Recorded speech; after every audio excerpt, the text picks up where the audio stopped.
नमस्कार, स्वागत है आपका। मेरा नाम है विपिन बेबाक। मेरे साथ मेरे सहयोगी शादाब रिजवी। धन्यवाद। प्रयागराज महाकुंभ में मची भगदड़ के बाद उत्तर प्रदेश की योगी सरकार को आलोचनाओं का सामना करना पड़ रहा है।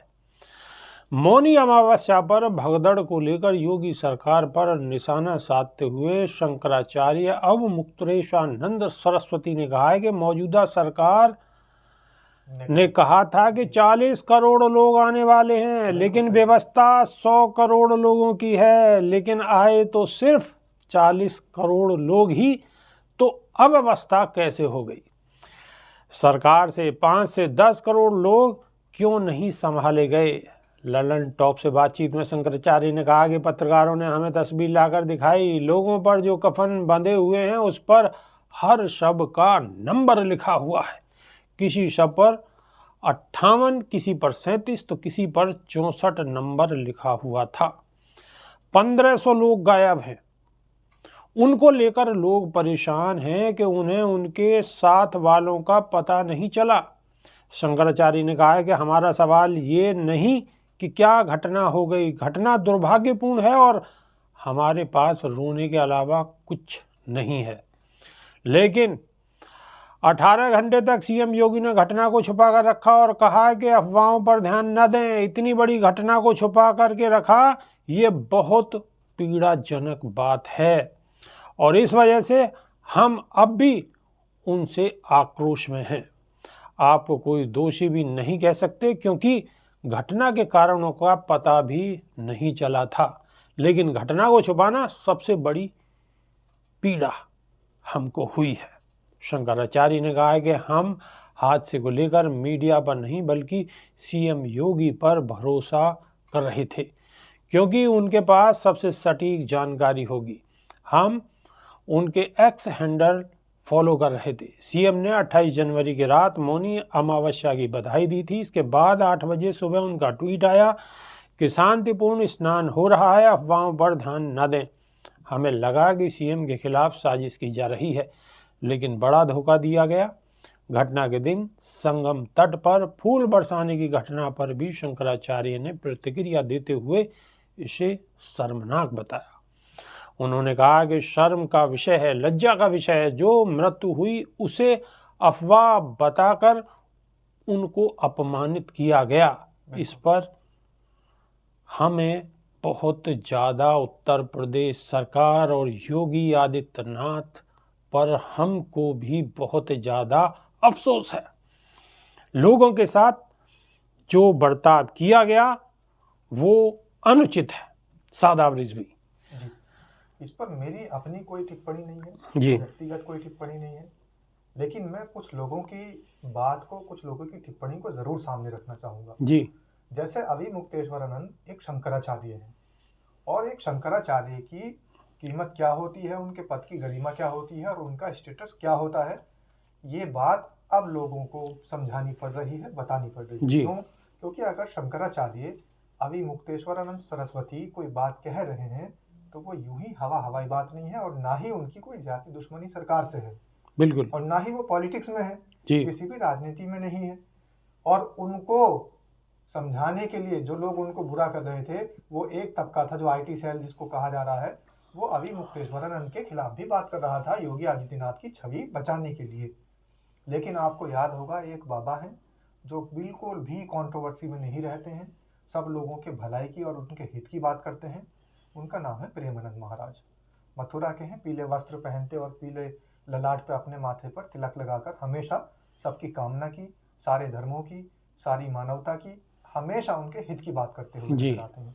उनको भी ये बताना पड़ा कि अविमुक्तेश्वरानंद एक शंकराचार्य हैं और शंकराचार्य अगर कोई मुख से बात करता है तो वो झूठ नहीं बोलता, सच बात करता है।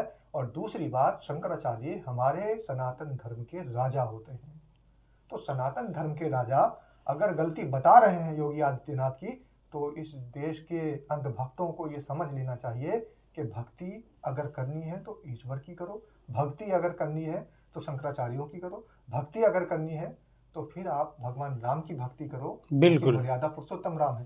किसी एक सियासत में बैठे हुए किसी प्रदेश के मुखिया की या किसी और राजनेता की भक्ति करना बिल्कुल गलत है। अगर आप सच्चे सनातनी हो तो आपको स्वामी शंकराचार्य अभी मुक्तेश्वरानंद सरस्वती की भी भक्ति करनी चाहिए और प्रेमानंद महाराज की भी भक्ति करनी बिल्कुल चाहिए। बिल्कुल। और ये भी मान लेना चाहिए कि चूक हुई है चूक हुई है। और नैतिकता के आधार पर बल्कि इस्तीफा मांगना चाहिए मुख्यमंत्री योगी आदित्यनाथ। बिल्कुल, लेकिन इस्तीफा तो योगी जी देंगे या नहीं देंगे, मुझे लगता है कि नहीं देंगे। लेकिन अगर शंकराचार्य कोई बात रख रहे हैं तो वो हिंदू धर्म और सनातन की बात को रख रहे हैं और उनकी बात का अमल होना ही चाहिए। और बाबा योगी आदित्यनाथ को भी शंकराचार्य की बात को मजबूती के साथ लेना चाहिए। और जो घटना हो गई वो तो हो गई, लेकिन उस पर कम से कम जो निष्पक्ष जांच है, जांच होनी चाहिए। जो पीड़ित हैं, पीड़ितों को मुआवजा मिलना चाहिए। जो अभी गुमशुद हैं उनकी तलाश होनी चाहिए, उनके परिजनों को सही जानकारी मिलनी चाहिए। कम से कम इतना काम तो होना आवश्यक है। राजनीति अपनी जगह होती रहेगी, लेकिन जो लोग त्रस्त हैं, जो परेशान हैं, जो अपने दर दर की ठोकर खा रहे हैं, कम से कम उनकी परेशानी जो हो गई वो तो हो गई, आगे कम से कम वो परेशान ना हो। तो सरकार को आगे बढ़कर 4 कदम रखने चाहिए। विभाग जी, 2 से 2,500 लोगों के गुमशुदा होने की खबर है। एक लेडी है, उसका वीडियो बहुत वायरल हो रहा है। वो रो रही है, बिलख रही है और रोते बिलखते इस शासन प्रशासन से और योगी आदित्यनाथ से मांग कर रही है कि मेरे माँ बाप मुझे लौटा दो। मुझे 25 लाख रुपए की जो धनराशि की घोषणा की गई है, मुझे वो मुआवजा नहीं चाहिए। और मैं ना ही किसी पर ब्लेम कर रही हूँ, ना किसी पर क्लेम कर रही हूँ, बस मुझे मेरे बाप को लौटा दो। जिस स्थिति में भी है, अगर वो मर गए हैं तो उनकी लाश, उनका शव मुझे दे दिया जाए। मुझे किसी भी तरीके की कोई मांग, मेरी डिमांड नहीं है। और उसने एक बात बड़ी चौंकाने वाली की है। उसने कहा है कि जब मैं पुलिस प्रशासन से मिली तो पुलिस प्रशासन ने मुझसे कहा कि 2 से 2,500 लोग खत्म हो गए हैं। वीडियो में कितनी सच्चाई है, उसी को अभी मुक्तेश्वरानंद भी बता रहे हैं कि लगभग 1500 से लेकर 2,000 लोग गायब हैं। तो जो लोग गायब हैं तो वो कहाँ चले गए? अगर कुंभ के अंदर गायब हुए हैं, एक छोटी सी जगह भगदड़ मची है, तो भगदड़ में अगर वो मरे हैं तो भी वहीं होने चाहिए थे, और अगर वो जिंदा है तो भी वहीं होने चाहिए थे, क्योंकि वहां से सादाब नहीं रिजवी जो आप बात बता रहे हैं, हालांकि आप अपनी तरफ से बात नहीं बता रहे हैं, आप वो बात बता रहे हैं कि जो वीडियो में आपको दिखाई दे रही है। लेकिन एक हम वहाँ कपड़ों की तादाद को अगर देखें कि जिस हिसाब से कपड़े वहाँ जेसीबी इकट्ठा कर रही है, तब जेसीबी का बॉकेट कितना बड़ा होता है और एक आदमी कितने कपड़े लेके जाएगा।